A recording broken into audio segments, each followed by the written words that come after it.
Welcome to Marina Tropical.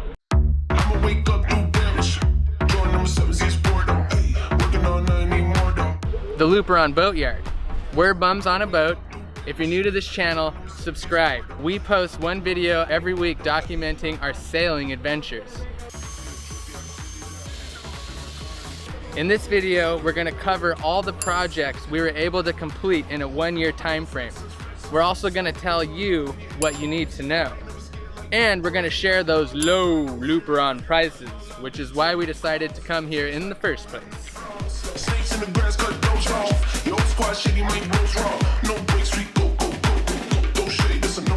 These are the tales of Moab. All right, let's cover the projects. This is where our boat lived for 12 months. Now, we were only here working on the boat for 8 of those months because we returned to the States for hurricane season. In case you're wondering, Luperon is one of the best hurricane holes in the entire Caribbean. To date, this place has never had a direct hit. Project number 1, remove the old bottom paint. We got started with sanders, but a good portion of the old barrier coat kept flaking off. We got some advice from a fellow boater in the yard who said it's going to be brutal, it's going to take a long time, but the best way to do a good job is to grab some scrapers and get everything off the hull down to bare fiberglass. This was the first tug-of-war between Joel and I, going for that good enough approach or 100% perfection. And in the end, I won out and we scraped every square inch, every layer of paint off our hull. Project number 2 is blister repair. We were lucky. We only had about half a dozen blisters on the waterline, so that wasn't too big of a job to tackle. First, we drained them, then we ground them out, and then we repaired them with thickened epoxy and fiberglass. And along the way, we learned a few interesting things about Joel. Now you have to forgive me, I'm crying because Joel had me laughing so hard about his acne. Project number 3, repairing our cracked keel. In the lift, the boatyard actually lifted up our boat with the entire weight rested on the false portion of our keel. Our keel is half lead, half fiberglass. So that was a major cause for concern. Then we removed all of the paint from our keel. We actually ground it down to bare lead and exposed that fiberglass plywood portion. Next, we drilled some holes to check to see if it was compromised with water during the lift. Luckily it wasn't, so we were able to move forward with fiberglassing the keel and making it stronger. Next up, dismantling our steering. When my family visited over Christmas, my dad's a pretty handy guy, and he was poking around down in the boat, found one of our steering cables. They look very corroded, in my opinion. And said, "This does not look good. You're gonna want to check this out." Neither Joel or I really understood what was going on with the steering system at all, so this was a great opportunity to take everything apart, fully understand it, get that rusty cable out of here before it compromised our boat, and put it all back together again. Our next big project was the rudder. I really wanted to drop the rudder because we couldn't access the forward end of it. We couldn't access the inside of the skeg where we knew barnacles were growing, but there was no way to remove that old paint and put new paint in there. There was also rusty water dripping from the bottom of our rudder. So we committed to dropping the rudder, which was a really difficult task. But eventually we prevailed with the help of Divey, the boatyard master.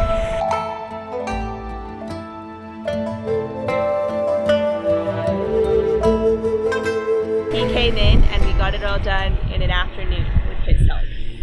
Once the rudder was down, we were able to drill some exploratory holes to inspect the inside, and we were really excited to find that actually it was dry. The foam inside our rudder was in good shape.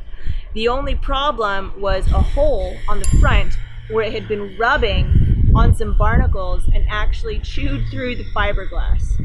So we patched that up, we patched up the other holes, we prepped it for paint, and we got a lot of nice, good paint on the rudder and on the skeg. Michael just finished up the last coat on the skeg, and the third and final layer is complete. And then we slapped the whole thing back together again. After the rudder, we decided to tackle the prop shaft. We wanted to get the prop shaft out so we could replace the cutlass bearing primarily. And we ran into trouble right away with getting it separated from the coupler. Now, this was kind of an unfortunate moment in our journey where we actually had to grind the prop shaft out. We had to cut it. We had a friend come and help us. A shitty hour on a boat can make all the f***ing difference. Which sometimes you need when you're about to just tear something apart. Steven, thank you so much. He helped us get that done. So we had the prop shaft out, but now we had to order a brand new one because it was completely ruined. So that was pretty expensive, and we had to order it from the States because that was custom fit to our boat. But once we had all the new parts, it was pretty much a breeze to put everything back together again, and now we have the confidence of brand new parts in our old boat. After we got a taste for ripping things out with that prop shaft debacle, we decided to rip out our entire cockpit sole. That's right, the whole thing was soggy. There was actually 2 layers of sole there, and we tore the whole thing out with pry bars, with chisels, with power tools. Thank you again, Steve.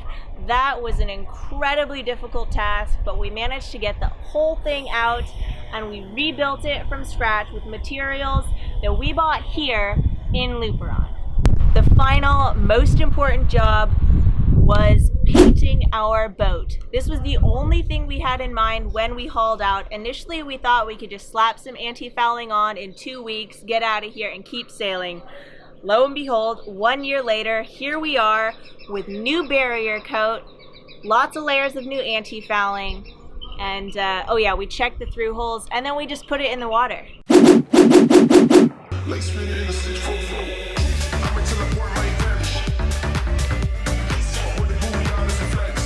Moving on to what you need to know.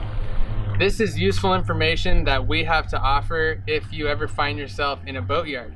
Now, if you've spent a lot of time in a boatyard and we seem to have missed something, please share it in the comments below. And we had to hunker down inside because it started raining on us, which brings us to the first bit of useful information. Rainy season here in Luperon, Dominican Republic is usually around the end of December through January. So if you're here and maybe you're trying to do a bottom job, expect it to rain about every single day. Our productivity was based on a 3-day work week. We spent 3 days working on the boat, 3 days working for you, making these awesome videos, and then we spent another day just to relax and take a breather. So that might help you with forecasting maybe some sort of a time frame. Maybe you have 5 days, maybe you can work on your boat every day, possibly. You can hire a whole entire crew, maybe like 20 people are going at it, I don't know. But for us, it was just 2 of us going at it 3 days a week. So the next thing you need to know is the comparison between living on the boat versus off the boat. Now, if you're living on the boat, you might save yourself a little bit of money, but I feel like you're gonna end up spending that money in time because it's going to take you a lot longer to get projects done because you have to rip the boat apart and then put it back together every single day. Our whole reasoning was just to save some money. And in the end, I think that it didn't really help us save any money, and it really made it a lot more stressful. However, we did prove that it is possible. We were in the boat for 6 months, so if that's the only option you have, it is possible, but you're gonna wanna maybe do some meditation or take a day where you go on a walk on the beach and just maybe forget about the boat. It'll help a lot. I lost a lot of hair during that process, so I think that proves that it was a little stressful. Also, the showers only work about half the time, so between the stress and the lack of showers, I think maybe that was the cause of my hair loss. Now, living off the boat was such a better experience. It's so nice to wake up in a different location, take a shower, get motivated, you get to the boatyard and you just go crazy. You have a very productive day, and then you can just drop everything, close the hatch, and walk away. And then, you're in another place, you can take a shower, you can pop on YouTube and check in with your favorite sailing channels, maybe play some chess. Set goals, but throw the schedule out the window, or in our case, overboard.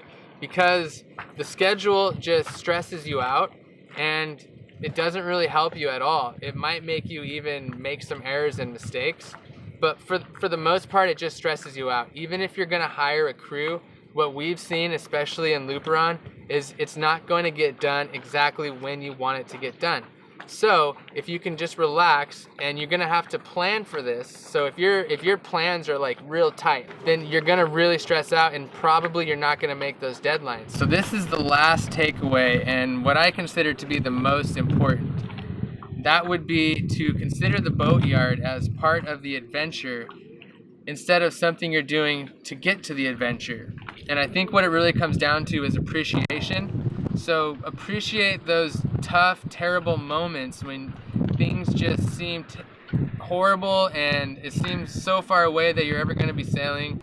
Get in that moment, and instead of just being in a terrible, funky mood, just grinding it out to get there one day. When you get there, it's all going to be gravy. It's just a negative mindset, and it's only going to set you up for disappointment when you finally do start sailing, and then something goes wrong and you find yourself in the same mindset. Oh, once this is over, it just never ends. So that is part of the adventure.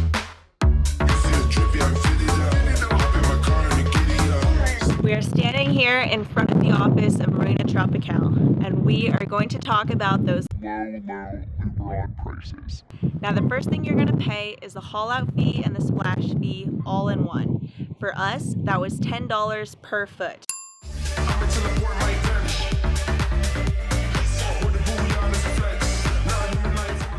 But we actually hauled out in the off season, and we believe the regular rate might be closer to $12 per foot.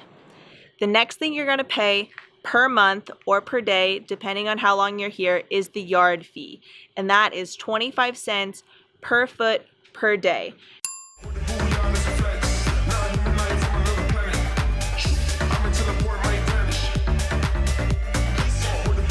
Now, unlike what we're used to coming from the United States, prices here are not exactly set in stone. So that is what we paid, but you might pay a little more, potentially a little less, depending on the time of year that you're here. Let's talk about labor. Michael and I actually did not hire anybody to do anything because we wanted to gain the experience. So here, when you pay for labor, you pay up front, you do not pay per hour, which gives them an unlimited amount of time to get your job done. So you're gonna pay a very low price, but it might not get done exactly when you want it to get done. Now we're gonna talk about materials. And my first piece of advice for you is, if you know the jobs you're going to do ahead of time, you're not on an exploratory mission like we were, go ahead and gather everything that you're going to need before you haul out. We thought we were going to do a simple paint job, and we went through the legwork to get paint ahead of time, but nothing else. And we found it was kind of difficult to get specific kind of materials that we needed that were custom fit to our boat here in the Dominican Republic, and we ended up shipping those in. We'll show you where we got those as well as what we paid here soon. The place is called Box Pack. As far as raw materials that are kind of general to boats, not specific to any one in particular, like fiberglass or polyester resin, even marine grade plywood, you can find here. You're just gonna have to go to the city to get it. More often than not, Santiago is gonna be your best bet, and you'll have to pay about $40 for the taxi to get you there. So we also kind of took that into consideration when we were thinking of whether we wanted to go on a hide and seek mission, a goose chase in the city, versus ship something in. We weighed the cost of shipping versus the cost of the taxi. Now let's talk about budget. Our patron, Mike Prevo, wanted to know if we spent more than we thought we were going to spend in the boatyard, or if there were some projects that we didn't do because we didn't have the budget to do so. And the answer is that we didn't really have a budget going in. We just wanted to spend as little money as possible. That's kind of still our mentality. If we knew more about getting a boat together on the hard, we probably would have been able to forecast a little bit more effectively. But instead, we just tackled each project as it came up, as we decided to do the job, and thought about the most cost-effective way to do things. Now, what we've heard from people who know how to work on boats, who have been in a boatyard before, it seems that no matter what your budget is or your time frame is, a good plan to have is that you're going to be 30% over budget, 30% over schedule.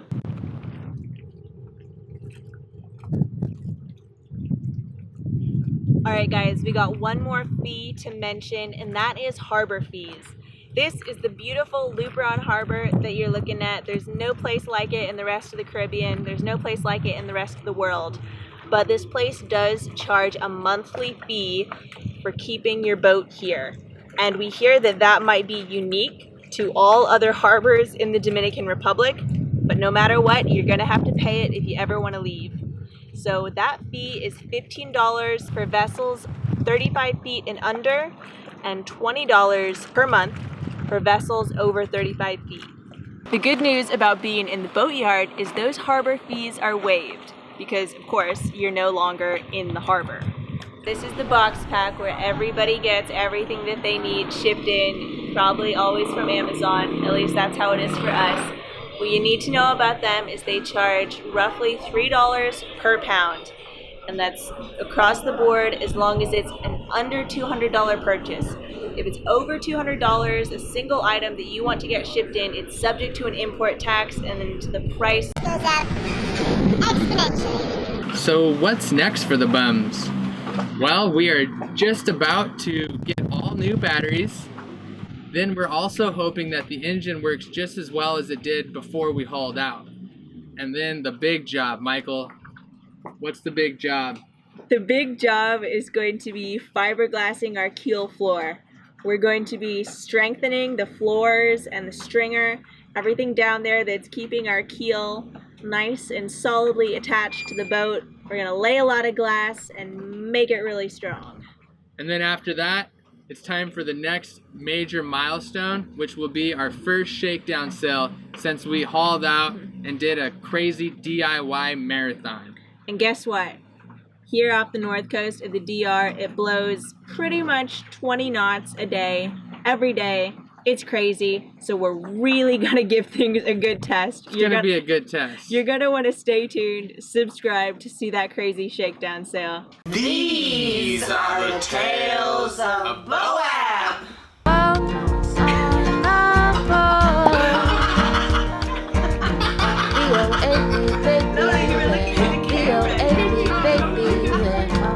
Over here. Over here.